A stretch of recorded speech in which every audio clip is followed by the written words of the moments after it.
Hello guys, sejam bem-vindos a mais uma aula. Eu sou a Teacher G, lembrando que toda terça, quinta e sábado tem sempre aulas mais completas sendo postadas em todas as redes sociais e você tem acesso ao material em PDF entrando lá no grupo do Telegram. Tem sempre a descrição e o link aqui para você acessar esse material. Para a gente começar a nossa aula de hoje, eu vou começar aqui compartilhando a minha tela com você.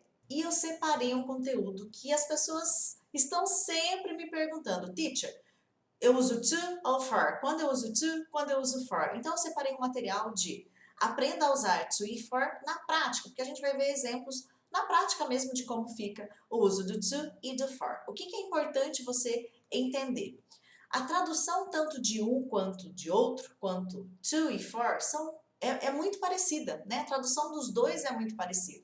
Eu posso traduzir to e for como para, né? Então, aí já começa um pouquinho da confusão. Só que começando a falar do to, eu posso traduzi-lo como para, que é o mais famoso que a gente usa. Ele pode ser o a, pode ser em, pode ser até. Tem uma porção de coisas aí que pode acontecer com o to que a gente vai dar uma espiada na prática quando eu uso. Então, o que é importante você entender? Como a tradução é muito parecida para os dois podem ser traduzidos como para, é importante mais eu entender quando eu uso do que ficar só preso na tradução, que vai acabar te confundindo um pouco. Para você ter uma ideia, ó, a primeira maneira de usar o to, que eu coloquei aqui para você, para a gente usar na prática mesmo, é que o to, ele dá a ideia para gente de destino, em direção a, né? Então, toda vez que eu estou me referindo nesse sentido de para um lugar, para um destino, em direção a algum lugar, o to é quem me dá essa ideia no sentido de para. Vamos ver no exemplo como que isso vai ficar. Olha ali a frase que eu coloquei para você. I go to work. Eu vou para o trabalho, né? O work aqui está funcionando como meu destino. Então, nesse caso, eu não poderia usar o for e sim o to, porque é um destino. Eu vou para o trabalho. I go to work. Um outro exemplo que eu coloquei para você, ó. I go to the USA. Eu vou para os Estados Unidos. Olha de novo ali o destino. Então, toda vez que você vai usar esse para no sentido de destino, eu vou para outra cidade, eu vou para tal lugar, eu vou para tal cidade, eu vou usar o to, porque é ele que me indica esse para de destino. Tudo bem até aí? Ficou alguma dúvida? Coloca aí nos comentários. Olha ali a próxima frase que eu coloquei para você, o próximo exemplo. I sent a letter to you. Eu enviei uma carta para você. Você é o meu remetente, é o meu destino em direção a você, né? Então, I sent a letter to you. Toda vez que você quer dar esse sentido, o seu para vai ser o to. O seu sentido é destino, em direção a. Então, a primeira forma da gente usar o to na prática. Eu estou dizendo um para, só que para destino, para direção. Tudo bem até aqui? A segunda situação que eu coloquei aqui para você é o to vai aparecer entre dois verbos. Como que isso acontece no inglês? Olha ali no exemplo que vai ficar sempre mais fácil de você entender já direto no exemplo. Eu coloquei ali, ó, you like to do that. Você gosta de fazer isso. Eu tenho ali, ó, o like e tenho o do. São dois verbozinhos, né? Que é gostar e fazer. Aqui no meio, o to vai aparecer, né? Você gosta de fazer isso. E praticamente sempre quando tiver dois verbos, ele vai funcionar dessa forma. Existem exceções no inglês, quando não vem o to entre dois verbos, porque daí é uma outra situação, que eu não vou falar nessa aula, a gente fala numa outra aula. Mas, por exemplo, olha o outro exemplo que eu coloquei aqui, ó. I try to do the right thing. Eu tento fazer a coisa certa. Então, o try, tentar, o do, fazer, o to lá no meio. Eu tento fazer. Você viu que o to não tem tradução de nada aqui? Ele só está aqui porque eu tenho dois verbos. Eu não posso falar I try do, e sim I try to do. Aqui no exemplo anterior, vou fazer uma observação, que o like, ele é um verbo, quando eu falo eu gosto de, vai estar sempre o to ali com ele. I like to, e vier um verbo depois, né? I like to run, I like to do. Se eu falo eu gosto de você, aí não, porque daí eu não tenho outro verbo aqui, tá? Mas eu gosto de, e tem um verbo, eu gosto de trabalhar, eu gosto de falar inglês, eu gosto de I like to. O to vai estar sempre ali junto com o like. E aqui também, ó, mesmo sendo outro verbo, né? O try, I try to do. Também eu preciso do to. Ele não vai ter tradução de nada aqui. Ele tá aí porque tem dois verbos e no inglês eu preciso colocar esse to aí. Então, a segunda situação do to. Ele nem tem tradução aí, mas porque tem dois verbos, eu preciso que ele apareça aí na minha sentença, tá? A primeira situação, a gente viu que ele indica para no sentido de destino, em direção a. Aqui, ele nem tem tradução, mas porque tem dois verbos, eu preciso colocar o to aqui entre eles. Essa é a segunda situação do to. A terceira situação que você pode usar o to é, na verdade, a terceira, mas eu já coloquei duas situações aqui para você em uma. Quando eu falo hora, no sentido de 15 minutos para as 10. Ah, que horas são? 15 para as 10. Sabe esse para? Quando a gente se refere à hora, também vai ser o to. 15 para as 10. 15 to 10, tá? Então, quando eu me refiro à hora, 15 to 10.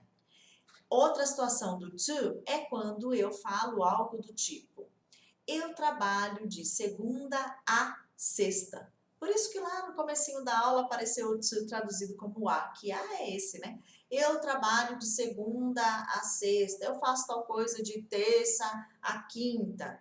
Essa situação, from Monday to Friday. Normalmente, você vai usar o from junto ali também.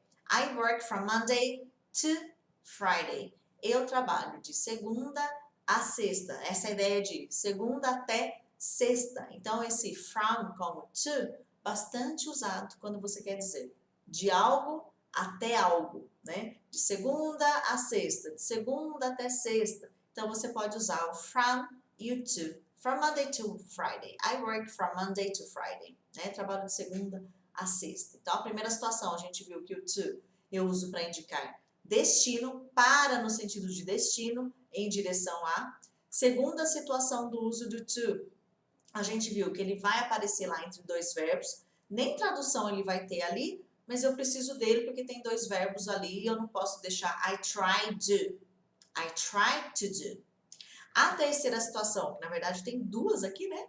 Eu posso usar o to para horas quando eu falo 10 para 5, 15 para 10, esse para, né? 15 to 10. E também eu uso para falar esse até quando eu falo de segunda a sexta, de tal hora até tal hora, eu posso usar o from e o to indicando isso. Essa é a terceira situação do uso do to, tá? Já o for, que também pode ser traduzido como para, por, a favor de, pelo, há, no sentido de há muito tempo, tá? Mas onde mais confunde o for e o to é a tradução do para. Então, vamos entender o quando eu uso for, já que a tradução é muito parecido e igual para algumas situações, tá? Para a gente começar, vamos entender um pouquinho mais do for.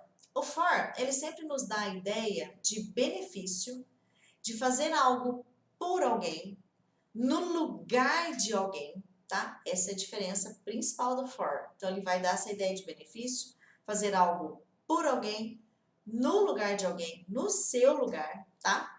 Vamos ver no exemplo como que a gente pode usar, então, a primeira situação que eu coloquei aqui do for, dizendo já que ele dá a ideia de benefício. Olha ali a frase no inglês, como é que ficou, guys? I run for my health. I run for my health. Eu corro para minha saúde ou pela minha saúde. Tanto faz você traduzir aqui, eu corro pela minha saúde. Eu corro para a minha saúde. A tradução aí, se você usar para, ou por, ou pela, tanto faz. O importante é você entender que, por conta de dar essa ideia de benefício, em benefício da minha saúde, né? Eu corro em benefício da minha saúde, pela minha saúde, por eu estar bem, né? É isso que quer dizer o for. Eu posso só traduzir, eu corro para minha saúde. Ou eu corro pela minha saúde. Também dá certa a tradução. Porque o importante aqui é esse sentido de benefício que eu falei para você que o for tem.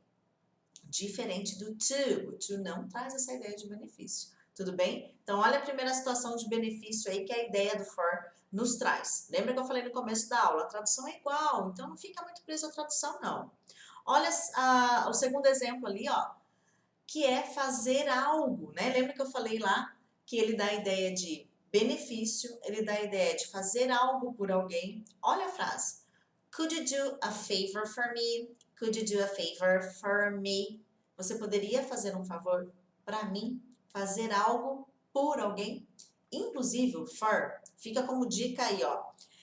O for é bastante usado quando a gente pede favores, né? Você pode fazer isso para mim? Você poderia fazer isso para tal pessoa? Então, normalmente, quando a gente pede algum favor, né? Quando tem esse por, você faria isso para mim? Faria isso para ela? O for vai entrar ali, porque ele dá essa ideia de fazer algo para alguém. Você faria isso para mim?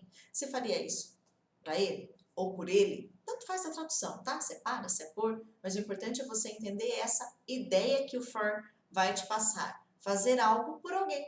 Você poderia fazer um favor para mim? Então, se você vai usar para pedir algo, o for é super usado nessa situação, porque ele quer dizer isso, fazer algo por alguém. E quando a gente pede favor, não é isso que a gente está querendo dizer, né? Faz um favor aí para mim, fazer algo por mim. Então, o for vai entrar nessa situação aí, tá? Muito bem. Ele dá aquela ideia também de no lugar de. Então, por exemplo, I don't want to do his work for him. Eu não quero fazer o trabalho dele por ele ou para ele, tá? Tanto faz a tradução aqui. O que você está querendo dizer? Eu não quero fazer o trabalho dele para ele. Tipo, no lugar dele. O trabalho dele é ele quem faz, não sou eu. Eu não vou fazer o trabalho dele para ele. É ele que tem que fazer. Então, eu posso traduzir o para aqui também, né? O para. I don't want to do his work for him. Eu não quero fazer o trabalho dele para ele, por ele, né? Para ele. Mas a ideia é no lugar dele. Ele que faça o trabalho dele. Perceberam? Como que é esse conceito do for aqui no lugar de alguém? Ó, algo que eu coloquei aqui para você que é muito interessante é que você vai perceber que muitas vezes o to e o for vão aparecer dentro da mesma frase, da mesma sentença. E muitas vezes não tem certo e errado. As pessoas me falam, teacher, aqui eu vou usar to ou aqui eu vou usar for? Depende do que você quer dizer. Não tem errado. Você pode dizer com to e pode dizer com for. Agora, o que você quer dizer? É isso que vai decidir se você vai usar to ou for. Ó, dá uma olhada nesse exemplo, vai ficar mais fácil você entender. Can you send a letter to my friend for me? Ó, tem o to e tem o for. Vamos lá de novo? Can you send a letter to my friend for me? Você pode enviar uma carta para o meu amigo, para mim? Nossa, teacher, para o meu amigo, para mim? Vamos entender o que está querendo dizer esse to? E esse for? Você pode enviar uma carta para o meu amigo ou para o meu amigo. O to aqui está indicando destino. Então, eu vou enviar uma carta. Estou te pedindo, né? Você vai enviar uma carta e o remetente dessa carta é o meu amigo. Deu para entender aí quem que é o destino? Então, ó, você pode enviar uma carta para o meu amigo? Ou seja, meu amigo é quem vai receber essa carta pelo correio. Ele é o meu destino, ele é o meu remetente. Agora a gente não envia mais cartas, né? Então, uma carta poderia ser um e-mail também, mesma coisa. Você pode enviar um e-mail para o meu amigo? Meu amigo é o destino, ele é o remetente, é ele quem vai receber o e-mail lá na caixa de entrada ou a caixa ou a carta, pelo correio. Tá, você pode enviar uma carta para o meu amigo, para mim, mas teacher, e esse for me? O for está indicando favor, fazer algo no lugar de. Ó, eu não posso enviar essa carta. Você faz esse favor para mim? Você envia essa carta para o meu amigo que vai receber lá na casa dele a carta. Para mim, você vai lá no correio, coloca lá para mim, porque eu estou numa correria. Perceber a diferença do to e for? Então, vai ter situação que você vai usar os dois na mesma sentença. Vai ter situação que você vai poder usar tanto um quanto o outro. Não tem certo e errado. E sim o que você quer dizer. Eu poderia falar, can you send a letter for my friend to me? Inverter aqui. E estaria certo. Eu ia só o quê? Mudar o sentido da pergunta. pergunta, eu ia dizer, você pode enviar uma carta pro meu amigo? Você faz esse favor para ele? Ele não tá podendo sair. To me, eu sou o remetente, ele quer que eu receba essa carta, mas ele não pode ir no correio. Então, se eu inverter o for com to aqui, guys, não fica errado a frase, eu só vou mudar o sentido. Então, sempre quando alguém pergunta, teacher, eu vou usar o to ou for aqui? Depende, o que você quer dizer? Poderia ser aqui, eu poderia inverter aqui, for my friend to me, que a frase estaria certa. Eu só ia mudar aqui, ó, né? A pessoa de cima aqui, o friend, ia virar o favor, e o de baixo, o destino.